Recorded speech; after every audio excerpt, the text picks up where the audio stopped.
Video पसंद आए तो इसे लाइक ज़रूर करें। चैनल पे फर्स्ट टाइम है तो सब्सक्राइब जरूर करें और साथ ही बेल आइकन को प्रेस करें ताकि मेरी कोई वीडियो आपसे मिस ना हो। नमस्कार, नॉलेज संग्रह चैनल में आपका हार्दिक स्वागत है। मित्रों, सत्य और अहिंसा के पुजारी महात्मा गांधी के जीवन से जुड़े जितने भी किस्से और कहानियां हैं वो काफी रोचक हैं।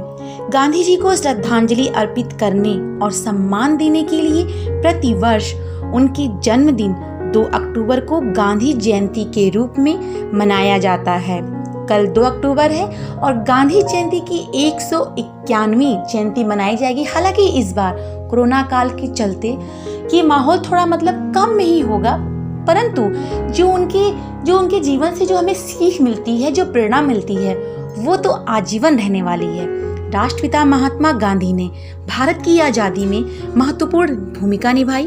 उनका पूरा नाम मोहनदास करमचंद गांधी, लेकिन भारतीय स्वतंत्रता संग्राम में उनका अहम योगदान था और महान कर्मों से उन्हें राष्ट्र के पिता, महात्मा और साथ में बापू भी कहा जाता है।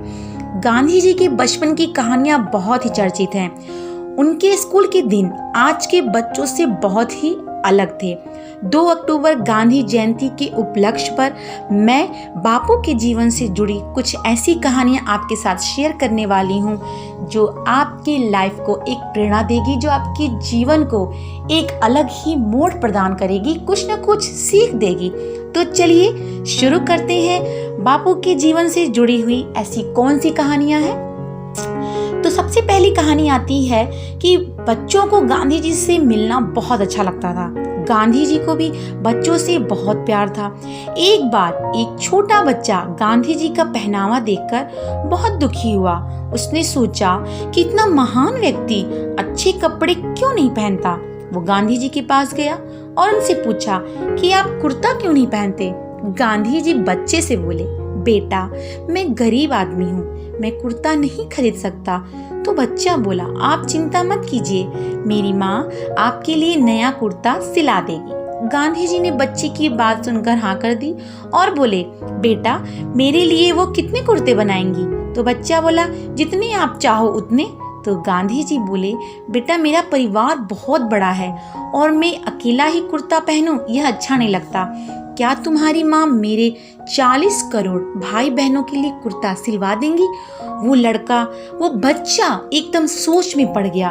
उसे यह एहसास हुआ कि गांधी जी पूरी देश को अपना परिवार मानते हैं और खुद को उस परिवार का एक मुख्य सदस्य। वे सारे देशवासियों के लिए मित्र और सहयोगी थे।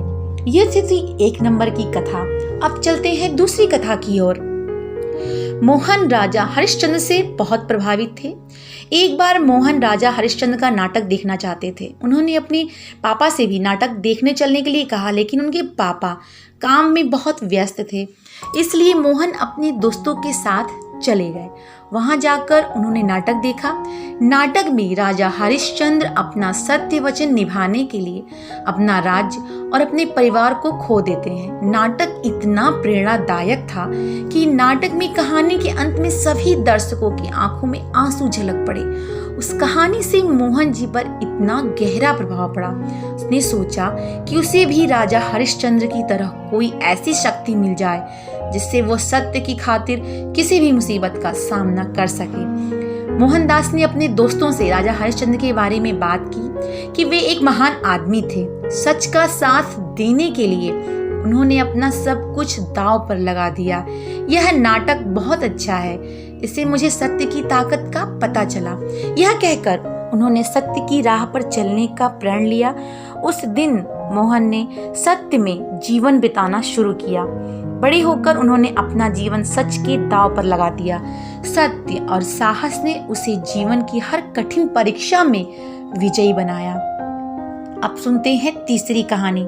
गांधी जी बचपन से ही बहुत ईमानदार थे। यह बात इस छोटी सी कहानी से साबित होती है। एक बार स्कूल में शिक्षकों ने सभी छात्रों से कुछ अंग्रेजी शब्दों की स्पेलिंग लिखवाई। सभी बच्चों ने स्पेलिंग लिखी।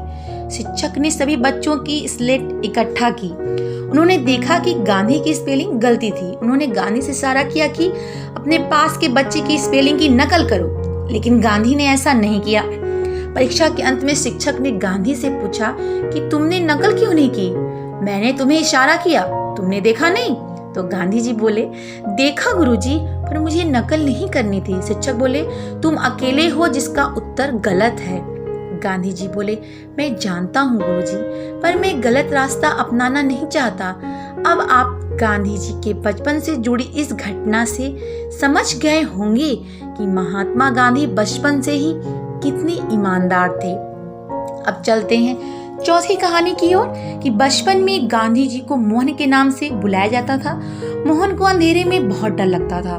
उसे लगता था कि रात में भूत घूमते हैं, उसे पकड़कर ले जाएंगे। एक रात बहुत अंधेरा था और मोहन को दूसरे घर में जाना था।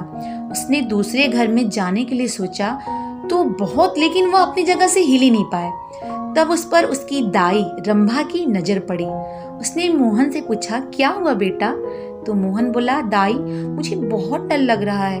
तो दाई बोली, किस चीज से? तो गांधी जी कांपते हुए बोले, अंधेरे से, मुझे अंधेरे से बहुत डर लगता है, अंधेरे में भूत आते हैं। तो उसकी दाई रंभा बोली, अरे अंधेरे से भी कोई डरता है? मेरी बात सुन, राम जी को याद करो, फिर कोई भूत तुम्हारे पास नहीं आएगा, राम जी तुम्हारी रक्षा करेंगे। तो गांधी जी बोले, सच? तो फिर मैं राम जी का जाप करूंगा। दाई रंभा की बातों से मोहन को हिम्मत मिली।